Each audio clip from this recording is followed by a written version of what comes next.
Bonsoir à tous et bienvenue dans une nouvelle podcast de La France du foot. Ce soir au programme de l'émission, l'Argentine, futur adversaire de l'équipe de France en 8e de finale de la Coupe du Monde en Russie. Ce soir je suis en compagnie de Sébastien. Salut Sébastien. Bonjour à vous. Je suis également en compagnie de Romain. Salut Romain. Bonjour à tous. Donc nous allons parler de l'adversaire de la France pour ces 8e de finale. Mais tout d'abord, on va commencer par un point histoire avec Sébastien qui va nous reparler donc de Maradona durant la Coupe du Monde 1986 pour ainsi faire un parallèle avec Lionel Messi cette année avec la sélection argentine. Donc voilà, je te laisse la parole Sébastien pour ce point historique. Alors, faut savoir que pour cette Coupe du Monde, on a longtemps entendu parler des stars un peu du mondial. Et donc, les stars qu'on entend, bien sûr, Messi, Ronaldo, Neymar, bon, il y en a d'autres, mais voilà, c'est ces trois. Et puis surtout, Messi. Donc, il y a toujours eu ce débat sur, bien sûr, Messi en club, pour certains le meilleur joueur de tous les temps, enfin, en tout cas, le meilleur joueur de sa génération avec Ronaldo. Tout le monde est à peu près d'accord. Mais il y a toujours eu ce débat autour de l'équipe nationale qui n'avait jamais brillé en Coupe du Monde, qui n'avait jamais brillé avec son équipe nationale. Donc, déjà, pour faire le parallèle, il faut savoir qu'il souffre d'un mal, Messi, c'est le parallèle avec Maradona. C'est que les Argentins ont toujours Maradona dans leur cœur, et Maradona, c'était vraiment l'idole absolue, il faut bien s'en rendre compte. Et donc, moi, je vais vous parler de la Coupe du Monde 86, qui est connue, je pense, pour être l'une des plus belles Coupes du Monde de tous les temps, avec un joueur qui a brillé sur cette Coupe du Monde extraordinaire, Maradona. Donc, il faut savoir que son équipe, c'est une équipe très solide, l'Argentine à l'époque, mais n'a pas de joueurs. C'est vraiment, Maradona est largement au-dessus de ses coéquipiers. Il y a 2-3 bons joueurs, mais sans plus. Donc, il reste sur l'échec en 86, il reste sur l'échec de 1982, avec une élimination dès le deuxième tour. Il y avait 2 phases de poule à cette époque-là. Et voilà, un échec cuisant avec des problèmes politiques autour de l'Argentine. Bref, c'est pas le sujet. Et donc en 86, les Argentins reviennent revanchards et Maradona va faire une Coupe du Monde extraordinaire et porter son équipe tout le long de cette Coupe du Monde avec en phase de poule. Donc 1 but, 4 passes décisives. Et puis le quart de finale, connu bien sûr mondialement pour la main de Dieu avec le fameux but de la main, la 51e face à l'Angleterre. Et puis 5 minutes après, le but du siècle, qui pour moi c'est le but du siècle, je pense que mes 2 acolytes sont d'accord, et avec un but extraordinaire où il traverse tout le terrain. Donc voilà, ce quart de finale, il porte complètement son équipe. Demi-finale, face à la Belgique, il va mettre un doublé.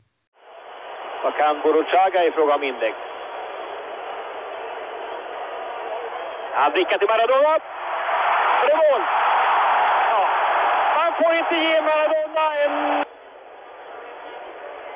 Cucciofo. Maradona. Det här kan bli något. Det kan bli mål. Maradona. Et paradoxalement, en finale, il va être parfaitement menotté par l'Allemagne.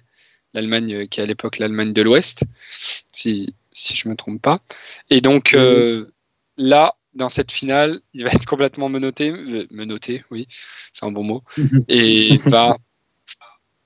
va donc être moins en vue, mais va faire briller ses coéquipiers avec notamment une passe décisive. Donc voilà, tout ça pour faire le parallèle avec sûrement la meilleure performance individuelle lors d'une Coupe du Monde. Maradona, il y avait Pelé aussi, bien sûr, en 58, mais là, Maradona porte vraiment son équipe, c'est flagrant. Donc aujourd'hui, avec Messi, c'est un peu ce qu'on attendait de Messi, qui montre en Coupe du Monde qu'il pouvait porter l'Argentine qui, avec de très bons joueurs, mais qui semble quand même faible.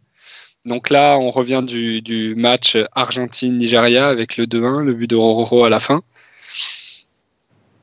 Sur cette Coupe du Monde, je ne sais pas ce que vous en pensez. Pour l'instant, Messi a du mal à entrer oui, dans le vif du... C'est sûr que si on rentre dans l'éternel, enfin souvent on voit les comparaisons Messi et Ronaldo. C'est vrai que Messi est quand même en dedans, mais je pense qu'il subit tous les problèmes que traverse sa sélection. C'est-à-dire qu'il y a beaucoup de problèmes en interne. Il y a un Maradona omniprésent. Il y a Messi qui veut émettre ses choix pour les compos. T'as Sampaoli qui sait pas trop où se mettre là-dedans. Donc il y a des conflits intérieurs dans les compositions d'équipe. Du coup, ça crispe les joueurs. Et t'as des histoires, je crois, je veux pas dire de bêtises, mais de corruption dans la fédération. Enfin, la Exactement. fédération argentine, il y a toujours eu des gros problèmes. Et souvent les gens disent non, ça influe pas sur le sportif, mais là, ça influe sur le sportif. Et on le voit, enfin moi quand j'ai vu le match la Argentine-Nigeria, j'avais l'impression de voir une bande de potes contre une somme d'individualité. Donc Nigeria, une équipe soudée, etc., qui sait ce qu'elle veut faire, qui n'a rien à perdre. Contre l'Argentine, une équipe qui a plutôt peur du ridicule, qui a plutôt peur de plutôt la peur de perdre, et aussi bah on voit que enfin je trouve que les problèmes intérieurs transpirent à travers les joueurs. Je sais pas ce que vous en pensez, mais moi c'est ce que j'ai vu. Après, juste Roman, juste sur le terrain, en fait, on a l'impression que c'est tout pour Messi, quoi. C'est on donne la balle à Messi et Exactement. il Et doit quand se il a, débrouiller. personne ne bouge. Ouais. Incroyable. Juste, et après Roman, je te laisse vraiment la parole. Sur la comparaison Messi-Ronaldo, faut pas oublier non plus la Coupe du Monde 2014. Hein. Messi, il va en finale. Hein. Ah On a oui, tendance à l'oublier. Alors sur cette Coupe du Monde, Ronaldo fait plus forte impression pour l'instant, pour l'instant. mais Messi n'a pas non plus rien fait, ça c'est faux. C'est faux, oui. Il n'est pas tout seul. Roman, ton point de vue sur l'Argentine pendant cette Coupe du Monde, du coup? Là, ce soir, je trouve qu'ils ont été pas fair-play du tout. Ça, c'est juste un coup de gueule. Hein. Quand tu vois qu'une fois qu'ils ont mis le deuxième but contre le Nigeria, ils faisaient exprès de faire entrer 2 ballons sur le Tout terrain. le monde le fait, tout le monde le fait. Mais, Oui, tu le fais, d'accord, mais c'est pas sportif de leur part. Et il y a des comportements, je sais pas, moi, Messi, t'as envie d'y foutre des claques, quoi, des fois. Pourquoi? Parce que franchement, je sais pas, ils avaient des comportements. je non, trouve mais que- ils ont un comportement nonchalant, ils sont pas fair play à la fin, mais bon, toutes les équipes le font. Quand la France le fera, on sera très content qu'ils jouent un corner à 5. Donc moi, je trouve, enfin, honnêtement, je trouve que c'est pas un problème du tout, ça m'étonne pas. Enfin, c'est une équipe Nonchalant. qui est professionnelle. Non, mais je pense que c'est Roman qui a Alors perçu ça comme là, ça. je suis pas d'accord. Hein. Enfin, nonchalant, on débat, mais Non, mais les je trouve suppose tous que Roman a nonchalants. perçu ça. Non, moi je les trouve désorganisés, avec beaucoup Oui, de c'est ça, difficultés à désorganisé, créer des oui. occasions. Moi, je cherchais le mot. Messi est tout seul, mais nonchalant. Enfin, ce soir, ils ont tout donné. C'est juste qu'il y a Mais pas de organisé, Roman, oui, du coup, au niveau sportif, si on parle uniquement au niveau sportif, qu'est-ce que t'en penses de cette équipe, du coup? Est-ce Au que tu niveau penses, sportif, ouais. Est-ce que tu penses qu'ils vont se reprendre? Qu'est-ce que t'as pensé d'eux pendant les poules? pendant les poules, franchement, quand j'ai vu l'Argentine jouer, comme vous, j'ai été surpris. Je me suis dit, putain, mais c'est ça l'Argentine c'est pas l'Argentine qu'on a connue. C'est pas l'Argentine qui est allée en finale de la Coupe du Monde en 2014. C'est pas, je sais pas, méconnaissable. Méconnaissable, c'est le mot. Je sais pas, moi, l'Argentine, c'est du beau jeu, quoi. C'est comme le Brésil. Franchement, on prend plaisir à les regarder. Bah, franchement, mais on est méconnaissables tous. Oui, le mais après, soir. méconnaissable en suivant leurs qualifications. On peut se dire Oui, que c'est oui. pas si méconnaissable. Moi, j'avoue, quoi, je faisais partie des gens qui voyaient l'Argentine arriver forte à la Coupe du Monde parce que c'est l'Argentine, elle a Messi.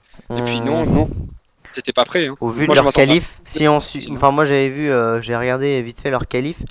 Ils avaient franchement pas été bons. Ils avaient franchement Non. déçu. Je crois qu'ils sont qualifiés à l'arrache. Je sais plus si c'est Ils en ont barrage triplé, ou quoi, ils sont mais qualifiés. mais Messi en tout cas, triplé pour le qualif. ils sont match qualifiés de à qualif. l'arrache. Et donc, ils vont affronter donc la France samedi à 16h. Et donc, pour vous, est-ce que la France doit se réjouir d'affronter l'Argentine qui a déplu, ou au contraire, l'Argentine est toujours à redouter au vu de son effectif très étoffé et son parcours d'il y a 4 ans? Qu'est-ce que vous en pensez? Moi, je peux commencer, Sébastien. Oui, oui, bien sûr.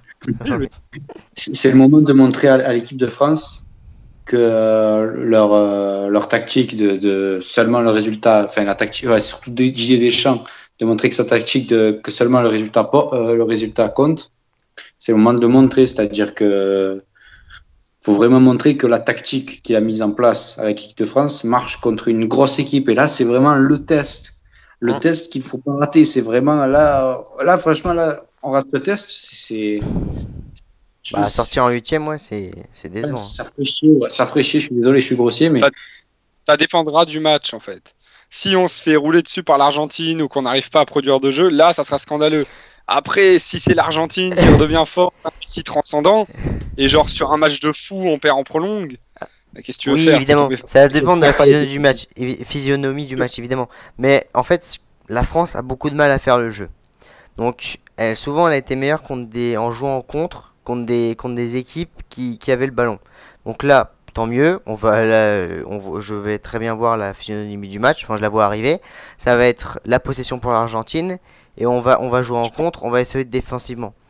Donc, on sera peut-être meilleur, mais ça reste l'Argentine. Donc, va oui, voilà, falloir se méfier. faut pas aller prendre au-dessus de la jambe, quoi. Mais Ah moi, non, pas- je dis, c'est là où il va falloir, vu que c'est une équipe qui fait le jeu et qui reste pas derrière, comme on a pu le voir contre l'Australie, le Pérou, il va falloir mettre peut-être là, voir peut-être si on peut mettre Mbappé, Dembélé, Griezmann. Parce que pour moi, les équipes qui font le jeu comme ça, ben, c'est là où on peut mettre ces trois-là devant. Oui, même si Bon, si on a peu d'occasions, on va devoir se baser sur des coups de pied arrêtés. Moi, je pense Qui dit coup de Giroud, pied pour moi, je... qui dit coup de pied arrêté dit Giroud très important. Défensivement, Ah Giroud oui. très important.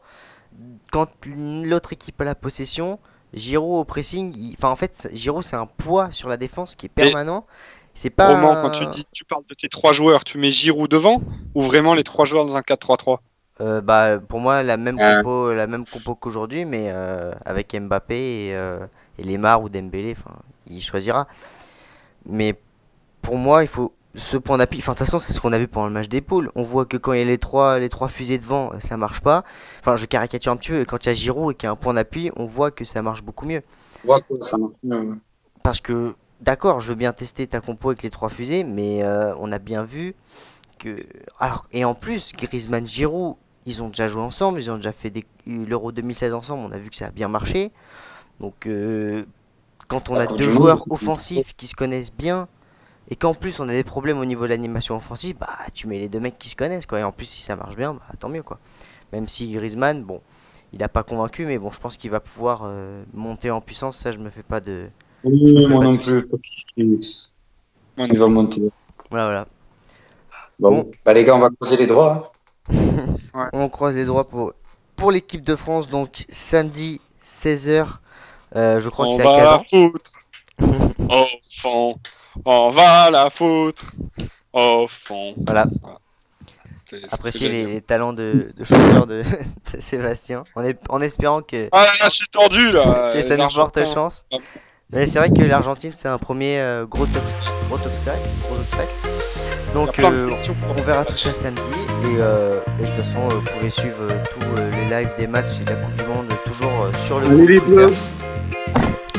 Et je vous dis à la prochaine les gars pour un prochain podcast sur la chaîne de la France du foot. Salut. À la prochaine, les gars. Allez, les Bleus.